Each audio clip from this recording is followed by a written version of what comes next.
are cross-cutting. Allow me, even before I say much, to first of all give you the reason why I called you here, so that our expectations can meet somewhere in the middle. I know there is what I want to say, but I also know there is what you want to hear. And that is the nature of the work we do, and that is the nature of your work. If you allow me today, I called you in this particular office because you have come here before, most of you, in terms of coverage of budget making process. And I called you specifically here because that is actually the agenda. The agenda is that there have been changes, and I felt convinced within myself that given the pivotal role the position held in the workings of our country, in the workings of our nation, in the workings of our various government agencies, development, and every other thing, and because whatever we were doing, I was also updating you regularly, I thought it was important that I call you the way I have done, so that the things we've been reading and the things we have been seeing, I can clarify a few of them and also give my voice on it. And therefore, without wanting to be diplomatic, I also know that is what you came for, because you knew if it was about politics, I would have called you somewhere else. And therefore, I'll only talk about that matter. And I also know that there are expectations of people on what we should say, when, and how. I get messages every day on what I should do and how I should do it. And it is not the appropriate time today for me to talk about those other things. And I am saying it in good faith because that is what we had planned to do.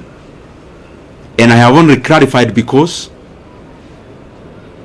in the time I've been a politician, I know there is what you say, but there is also work to be done in terms of coverage. There is also what you may want to report. And that is given because that is the work of a media house. So I've clarified that so that I'll be open to a few questions afterwards. But I just highly request, I am here as a Kenyan. I speak when I want to speak. I know we have interacted in many forums. We know each other person's character in terms of where they need to invoke courage, where they need to invoke whatever they need to say. And I know for sure, you know, I'm not shy to say anything that I feel I need to say. So whatever I may leave and say today is basically based on the fact that the reason I called you is the one I'll talk about. And as I start, I first of all want to be very grateful. Myself, personally, for the chance I have had to serve the Kenyan people in the position of the chairman of the Budget and Appropriations Committee in the National Assembly. As you know and you have interacted, that has been my designation. And that is work we did with a lot of dedication. And I am grateful for that opportunity. I am also very grateful to have interacted with many people as I serve as the chairman of the Budget and Appropriations Committee.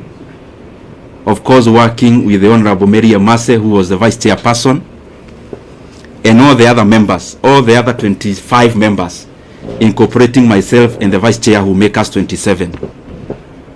I am truly grateful for that chance. That chance of serving as the chairman of the Budget and Appropriations Committee made me understand many things that I scarcely understood before. It made me know the workings of government in terms of its levels, its arms, departments and agencies of government, and how they work. And therefore, as much as it was work, it was also a profound learning experience that I am truly grateful for. I am also thankful for the fact that I had trained as an economist some many years back in KU.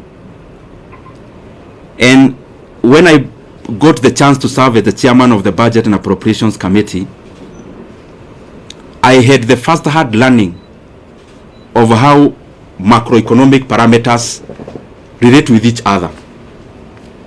I was able to first-hand experience the things I was learning, and therefore it was also a continuation of a learning experience, and especially in regards to many macroeconomic factors, how inflation is affected by interest rates, how interest rates affect private enterprise, and many other economic parameters that we hear, but they are also far-reaching in terms of how we live, and they are also far-reaching in terms of what our country becomes. And by the way, out of that experience, in the year 2023, I realized I also needed to upgrade a little bit, because I singularly found that our country, yes, have many challenges, but the overarching challenge that we face as a country are economic challenges in nature. And given the chance I was serving in as the chairman of Budget Committee, I decided to also go back to school. I actually started pursuing 2 master's degrees together. One in KU, Master of Economics in Public Policy, and the other one in the University of Nairobi, that is Masters of Arts in Economics. And I've been pursuing those from 2023, attending class physically where I needed to attend physically, and those who offer online also attending class online, and by the way, as a student, not as an MP. And I decided to do that because I also wanted to deepen my knowledge in the economic platform. And the more the reason, I made it my duty to listen in terms of attendance, and also to participate in any other participatory issues that I needed to do as a student. And gratefully, I am actually done with coursework. I am now doing the projects, both of them together, and by the grace of God, I may graduate this year. I am not talking about myself when I talk about going back to school. It is basically because the motivation of pursuing those 2 actually came out of quest to know better, so that the decision I continued to make are optimal, objective, and especially based on things that then would make our country move forward, especially given the pivotal position which I was serving in. And if you look at this table around here,